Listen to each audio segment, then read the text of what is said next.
नमस्ते विद्यार्थी मित्रों, आज हम कक्षा 6 में पाठ 4 इकाई 4 पुस्तक हमारी मित्र का अभ्यास करेंगे। दरअसल साहित्य प्रकार की दृष्टि से यह एक पत्र लेखन शैली में लिखा गया पाठ है। पाठ की प्रस्तावना में हमें कुछ समझाया गया है। सबसे पहले हम उसको देखते हैं। जीवन में पत्रों का विशेष महत्व है। पत्रों के माध्यम से मानवीय संबंधों में एक ताजगी, नयापन व जीवंतता बनी रहती है। पत्र व्यापक संचार का माध्यम भी होते हैं।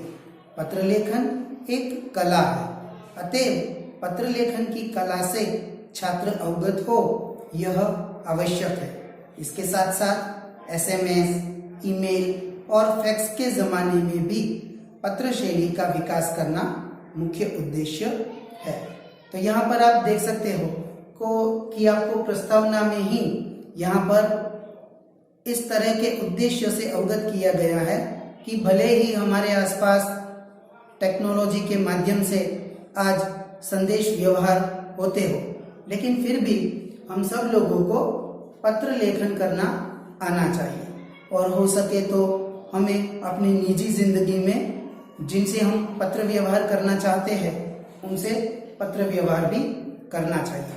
पत्र लेखन इसका मतलब केवल सामाजिक पत्र नहीं होते, लेकिन आवेदन पत्र जिसको हम अर्जी भी कह सकते हैं, निमंत्रण पत्र, इस तरह के विविध प्रकार भी आपको कक्षा 7वीं और 8वीं में भी आएंगे। फिलहाल यहाँ पर आपको पत्र लेखन कैसे करते हैं, उसका ढांचा क्या होता है, ये समझाने की कोशिश की गई है। और साथ साथ इसमें एक सुंदर सी विषय वस्तु भी दी गई है जो हमें यह संदेश देती है, जो हमें यह समझाती है कि हम पुस्तकों से नाता रखें, पुस्तकों को अपना मित्र बनाएं, दोस्त समझें और ज़्यादा से ज़्यादा हमें किताबें पढ़ने का शौक हो। हमारा नितांत समय कहीं ना कहीं किताबों से लेने देने में या उसके साथ लेना देना रखने में हो, ऐसा यहाँ पर संदेश दिया गया है। सबसे पहले आपको पत्र लेखन कैसे करते हैं यह बताया गया है। सामान्य रूप से आपने अभी तक, क्योंकि आप 6ठी कक्षा में हैं, 4थी कक्षा में और 5वीं कक्षा में, या फिर आप 6ठी कक्षा में भी, 5वीं कक्षा में और 6ठी कक्षा में भी सामान्य रूप से गुजराती साहित्य में, गुजराती विषय में पत्र लेखन लिखने की शैली को सीख कर आए हैं।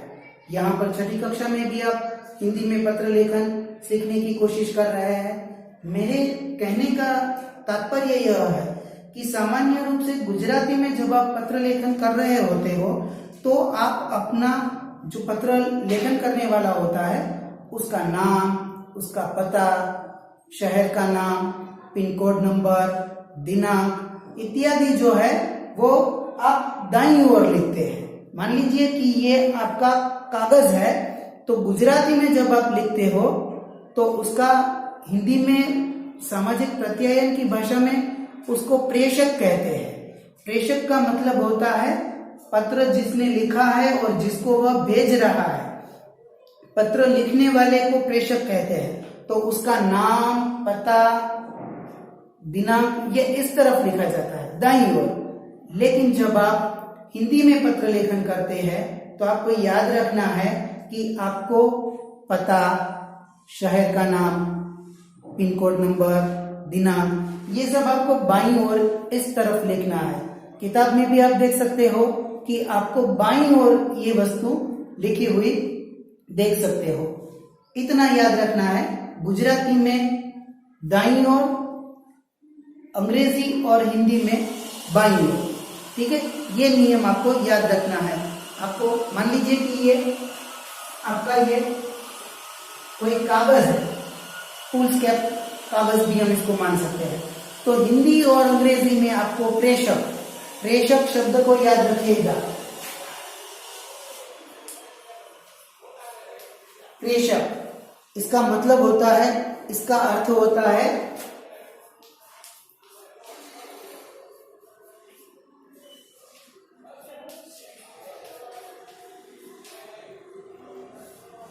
पत्र भेजने वाला, पत्र जिसने लिखा है, जो पत्र कहीं किसी को भेज रहा है, उसकी जानकारी होती है। कई बार किताब में आप देख लीजिए व्यक्ति का नाम नहीं लिखा है, तो ज्यादातर व्यक्ति का नाम नहीं लिखा हुआ होता, पता दिया जाता है, जिस शहर से भेजा गया है उसका पिन कोड नंबर और दिनांक मतलब तारीख, यह लिखी हुई होती है। उस भाग को प्रत्यायन की भाषा में प्रेषक कहते हैं। तो ये प्रेषक आपको यहाँ पर लिखना होता है, ठीक है। तो प्रेषक में आते हैं सामान्य रूप से किन किन वस्तुओं को ध्यान में रखा जाता है? व्यक्ति का नाम, कई बार व्यक्ति का नाम भी लिखा नहीं होता। फिर आता है जगह का नाम, मकान का नाम, मकान का नंबर, ये पहली बात आती है। सीधी भाषा में कहे तो प्लॉट नंबर। दूसरे भाग में गली मोहल्लों का नाम, विस्तार का नाम। इसके बाद आता है कि जिस क्षेत्रीय विस्तार में ये व्यक्ति रहता है उसका नाम, और उसके बाद में आता है जिस शहर गांव से यह पत्र लिखा गया है उसका नाम। अगर विद्यार्थी को या पत्र लिखने वाले को उसका पिन कोड नंबर याद है, पता है, तो वह पिन कोड नंबर भी लिखता है, लिखना चाहिए, सुविधा के भी हेतु और हमारी सरलता के खातिर भी। और अंत में आती है दिनांक, तारीख। इतना जब आप लिखते हो तो आपने लिखा होता है असल में प्रेषक, ठीक है। तो ये पत्र लेखन के ढांचे में आपका पहला भाग है, इसको कहते हैं प्रेषक, ठीक है। प्रेषक के बाद आता है अभिवादन, ठीक है। तो हम यहाँ पर पत्र को भी साथ में देखते जाते हैं, तो हम पत्र लेखन की शैली को अच्छी तरह से समझ सके, ठीक है। मैं आपके सामने विषय वस्तु को भी यहाँ पढ़ रहा हूँ।